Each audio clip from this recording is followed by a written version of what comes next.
Alrighty, friends, I don't know where the time went. I don't know what happened, but somehow we are 2 months away from our Royal Caribbean cruise. What?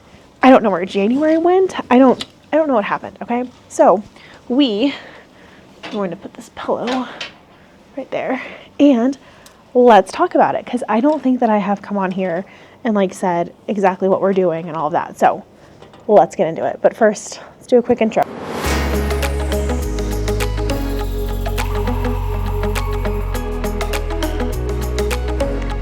Hello everyone, my name is Susan. I have a little girl, she's 3 years old, and I work in a corporate America normal 9-to-5 job, but I do love planning vacations and stuff for my family, and I love to vlog them and make cool videos and stuff like that. So this is my fun little hobby. I'm gonna give it to you straight up. I'm not gonna get sponsored by these companies at all, because I'm gonna tell you the good, the bad, and the ugly. So this time we're doing Royal Caribbean. Royal Caribbean's in the hot seat, not really. So we actually did a Disney cruise back in November 2024. And just from what I've gathered from looking on the internet and all of that, Royal Caribbean is vastly different. And from my own experiences with the booking process. There are some things I liked about Disney, some things I liked about Royal. So I'm going to compare the two. Should you? No. They're completely different cruise lines. They cater to completely different people. They offer different things. It's comparing apples with oranges. But I'm going to do it anyway. Because I have to. So we're going to get into a little bit of that.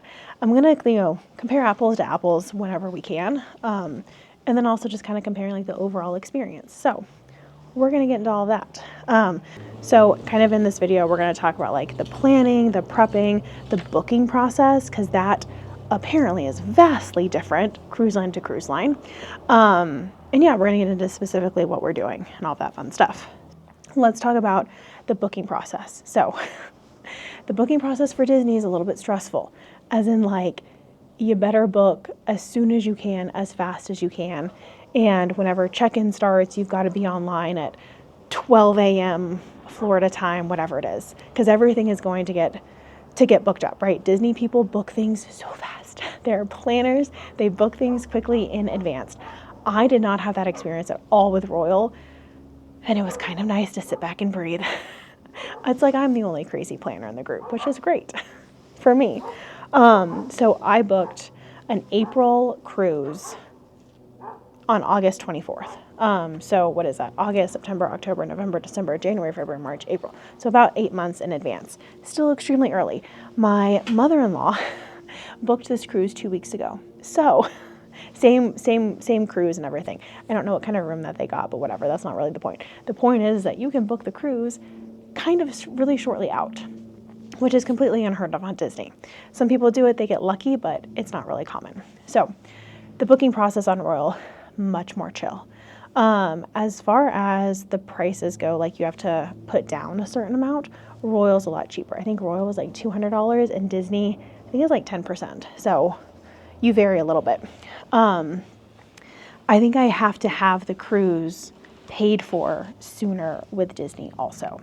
So a little bit of a difference there. Disney's a little bit more chaotic. It's a little bit more hectic. I would definitely recommend doing a travel agent. They don't cost anything extra. They're already kind of paid for with your Disney price. So I've heard that they're super, super helpful. We did not use one and I kind of regret it. So there's that whole spiel. So now specifically with what we are doing a 7-night, 3-port cruise. On our Disney cruise, we only did 4 nights. I wanted for it to be more, so now we're doing 7 nights. We're doing 3 ports, so we're doing St. Thomas, St. Martin, and then the private island for Royal is Perfect Day at Coco Cay. Really wanted to do the private island. That was really all that I cared about. So St. Thomas and St. Martin were just they were a part of the mix, I guess. I am also super, super excited to have 3 days at sea. The Disney ships are a little bit smaller. The Royal ships are ginormous. We are going on the Icon of the Seas, which is their largest ship, that and Star of the Seas, which are the newest ships and are the biggest ships. I think that they're the same size, but we're going on the Icon. And I'm excited to have 3 days at sea because we get to just explore the ship for 3 days. And there's a whole kid splash pad section, neighborhood, that my kiddo is going to be at the entire time. And I know she's going to be so excited, and the adults are just going to explore the entire ship. We have both sets of grandparents coming, so we're just going to be passing off the kid to do fun kid activities versus grown-up activities. I think it's going to be a good mix of stuff, I guess. So whenever you're booking, there's a couple of things that you can choose. You can choose the time of your dining. Same thing on Disney. I think that the times were even the same. It's either 5:30 or 8:30 are your time slots for dinner. On Royal, you can also choose a whenever time, which I did because we did the 5:30 on the Disney ship, and that actually wasn't super working with our nap times. And sometimes you have to get back on the ship at 4:30. Then you only have like 1 hour to kind of decompress and wash off and get ready for dinner. So I didn't love that time. And then 8:30 is just way too late. We're Southerners, we eat early. So I really, really liked that Royal Caribbean offers that time. I've heard that it can get a little bit crazy whenever you actually go to like seating, but as long as you tell them like during the day, hey, this is where I'm eating that night, great, fantastic. Another thing that I do like about Royal is that they don't, force is a strong word, they don't tell you where you have to eat every single night. On Disney, they do the rotational dining, so they tell you what restaurant you're going to every night, which has its pros and cons. On the pro side, you don't have to choose where you want to eat every single night. That choice is for you. If you don't want to think on vacation, fantastic, Disney's for you. Me personally was like, yeah, but like I don't want to eat that tonight. I want to eat something else. I want to eat at a different time.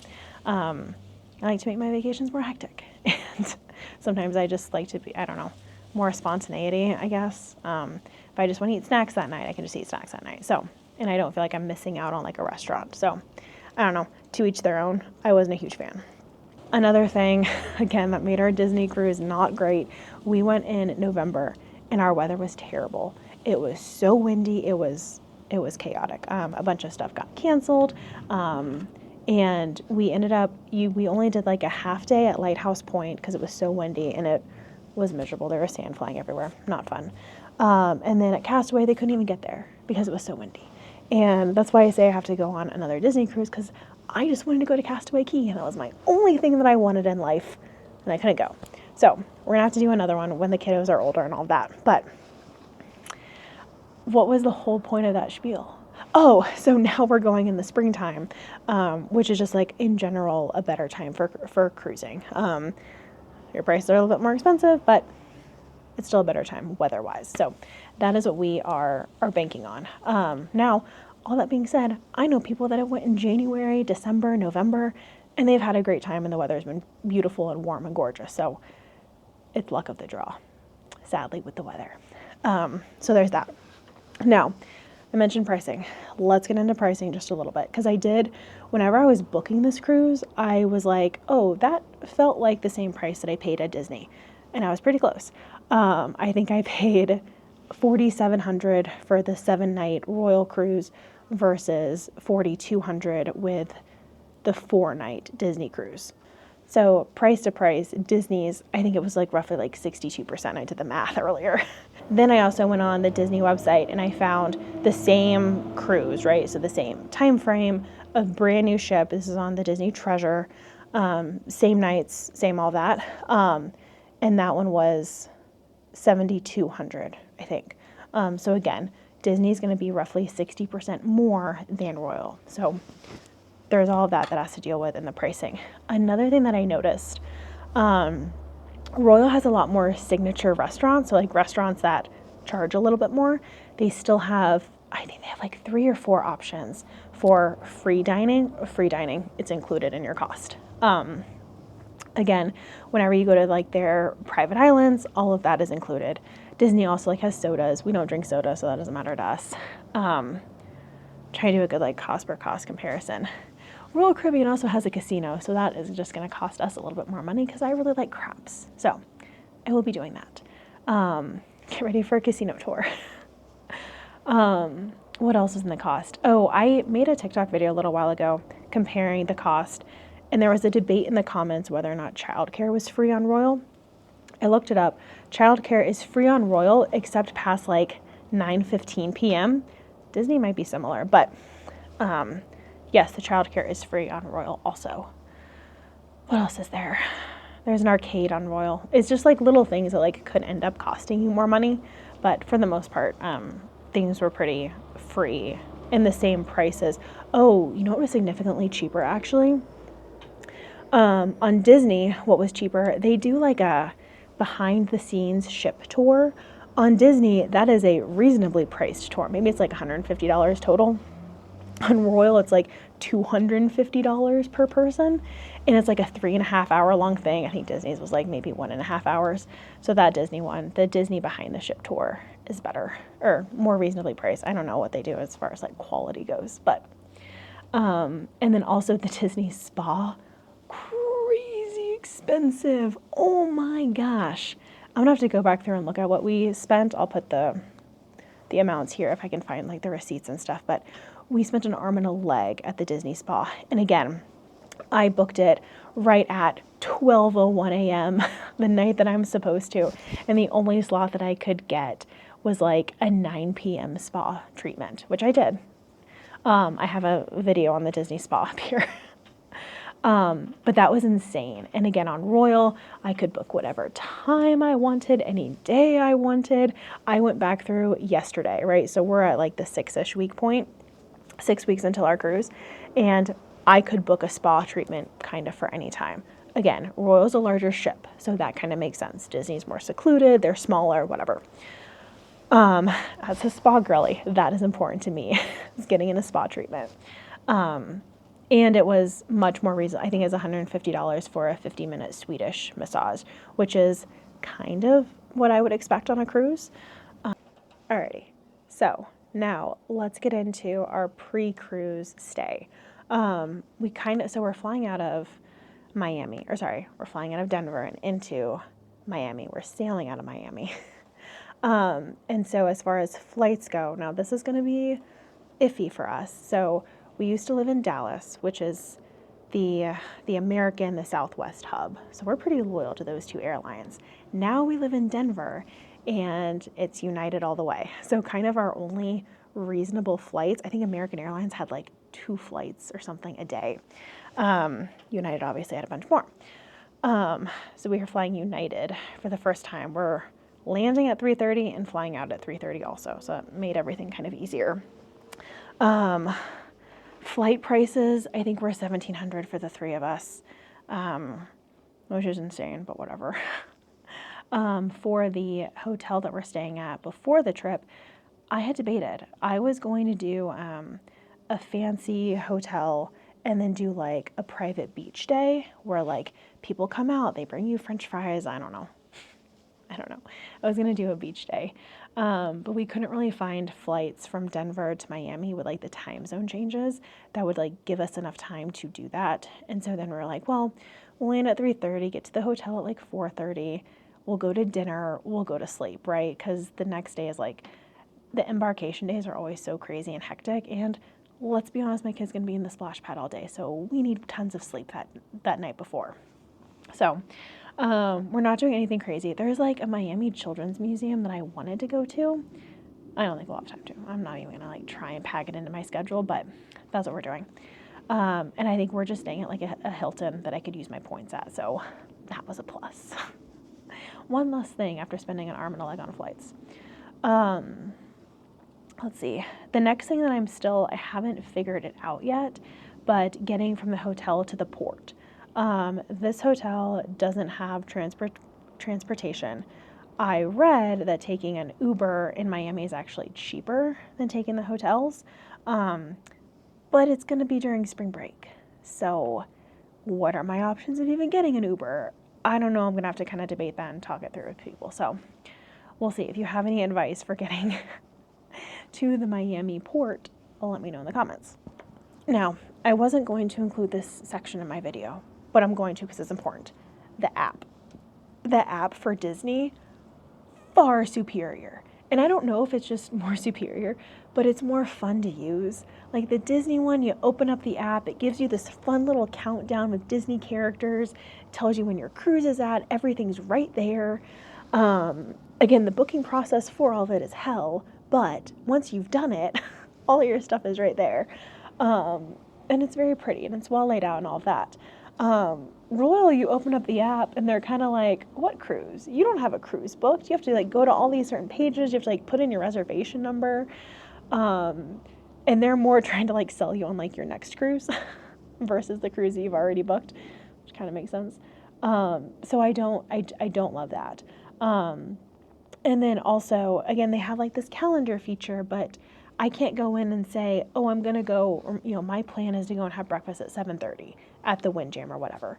I can't just go in and like add a note in my own calendar. You have to like actually, it's just for like things that you pre-book. So I don't know.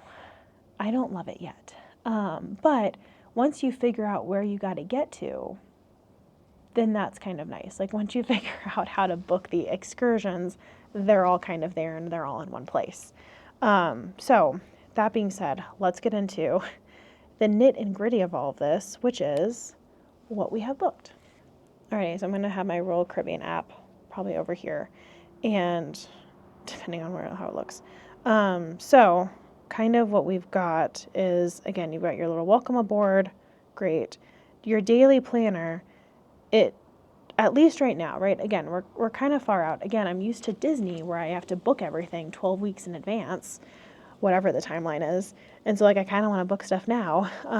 So it's got stuff that you can go in, you can book, you know, your daily planner, some activity, the entertainment stuff. I think I saw that you can book the shows the first day of the month before your cruise.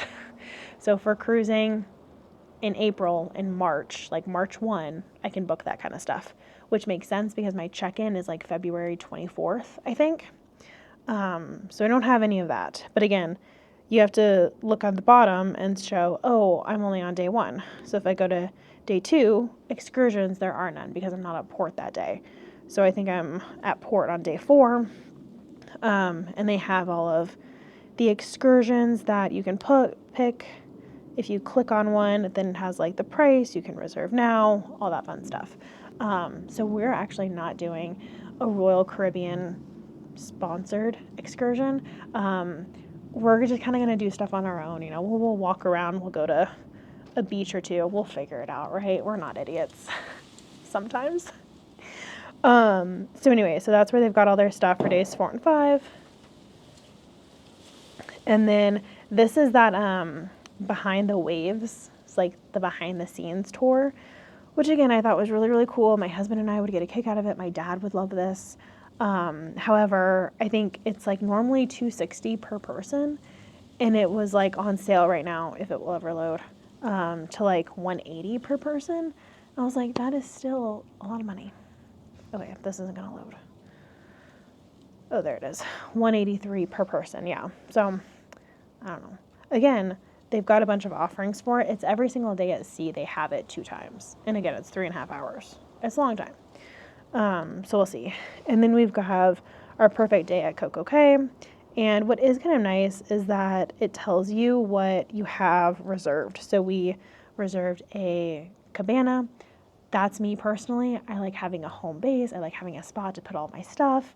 And this one was right by the kids splash zone area. So I was like, done, perfect.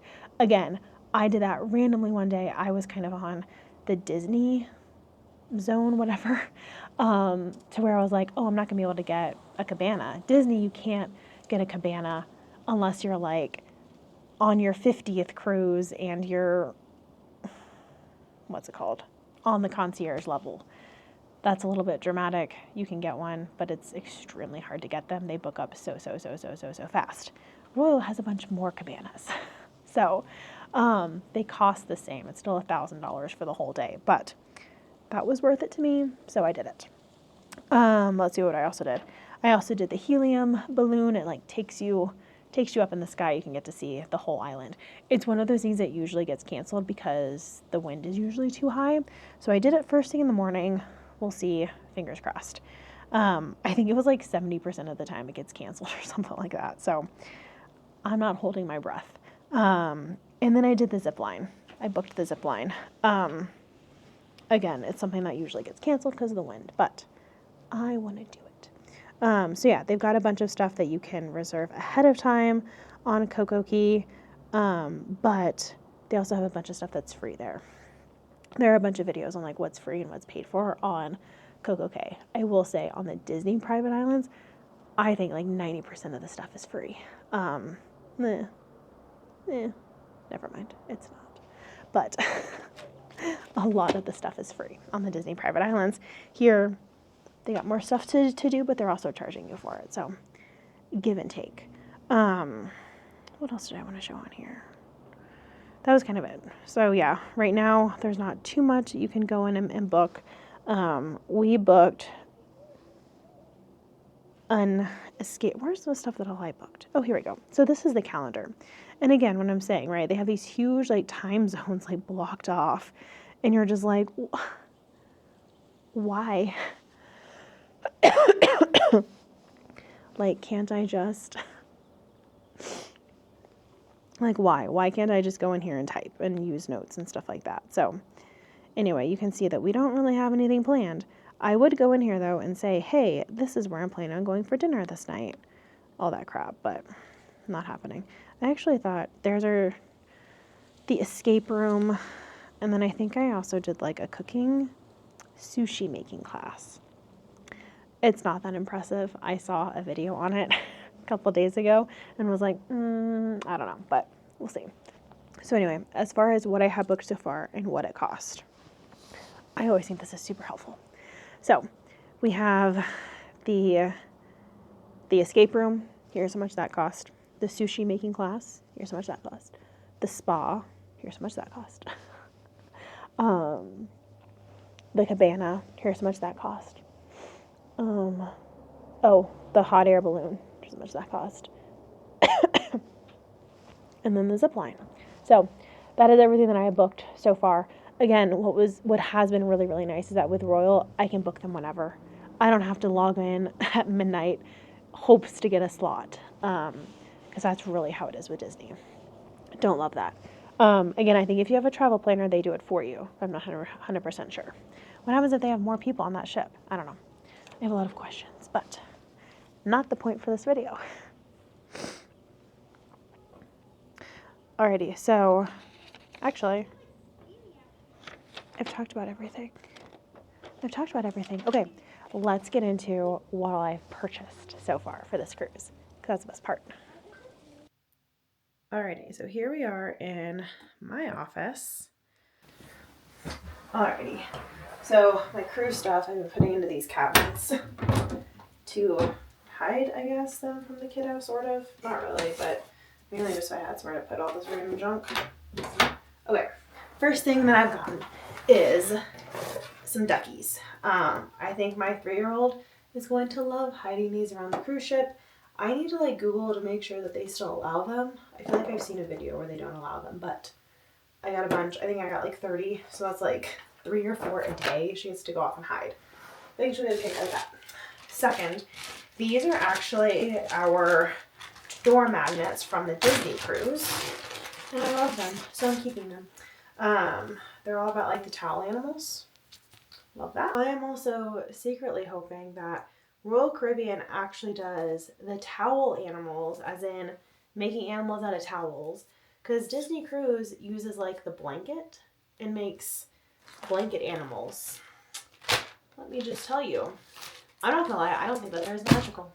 I think towel animals are way better, but that is just me. Now this, this is, I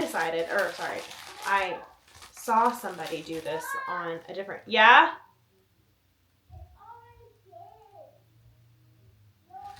Okay, so I saw someone else do this on a cruise where you put one of these on your door and you do like a poll for the day and people go in like they tally. It's like multiple choice. Yeah, honey? I need you to... Oh, you need to do your nose. Yeah, I want to put the duck again. Blow. Blow. Good. Can I put Here, the go ducks this way. again? Yeah, you can play with the ducks.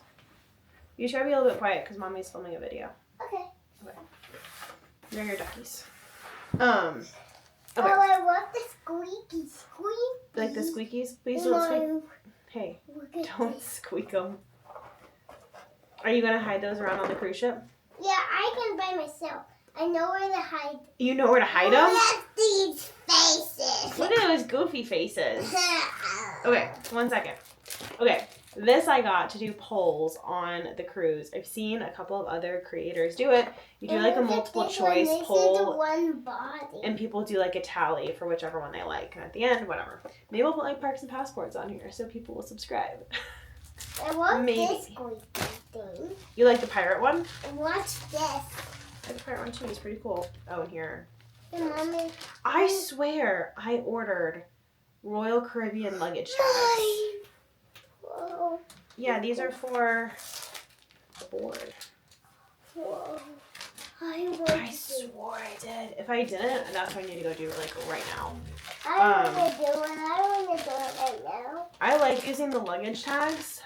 So they give you little like luggage tags. I Every wanna single do it cruise. right now. No, you're playing with your duckies, honey. Okay, when I do it Also, right why are we now. whining?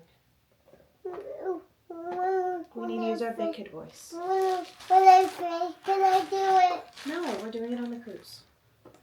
This is why I hide everything, because she just wants to play with it. What am I talking about? Oh, the luggage tags. Every single cruise company has a different size luggage tag. Awesome. So it's almost like a little like laminate thing. Quack, quack, quack, quack, quack, quack, quack. Quack, quack, quack, quack, quack. It's really just like a little like laminate thing. It's if like your luggage tag accidentally gets like ripped off or something like that. Hey.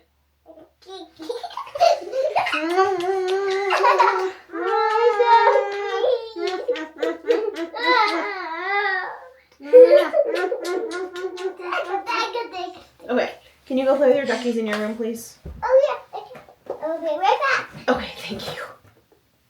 That was the trick. I was talking about luggage tags. Yeah, so on Amazon they sell them. It's literally just like a laminate protector for your luggage bags, just in case. I want to watch my TV. Okay, I'm gonna count the ducks. Don't take any. Okay. So Take one. we did it for our Disney one cruise. more. Yeah, just take one duck. You don't have to take the whole thing. You're right. Let's take one more duck. One duck. This one. You got the pirate duck. Alrighty. Yeah, so for our Disney cruise, we did it, and we were happy that we did do it because whenever we got there, it was raining. And so it's really just a way to like protect your luggage tags so that they don't get like ripped off accidentally. And I'm sure it's just chaos in the luggage department whenever you're getting on a cruise and they're sorting through everything. So it just kind of protects your luggage tag so that it goes to the right stateroom. A waste of money? Probably a little bit, but I really, really liked it. It made me feel better doing it. So that is what I will be buying right now. And stay tuned. In a couple of weeks, I will do a couple of days, maybe a week or so. I'll do another video because I did place my first Amazon haul, I guess, of the cruise. And all that stuff will be coming out on Wednesday. So that's the next thing I'm going to do for the cruise is what I bought on Amazon. There will be a lot of those videos and a packing video. So stay tuned for all that. If you like all this, comment, please like and subscribe for more. Bye, guys.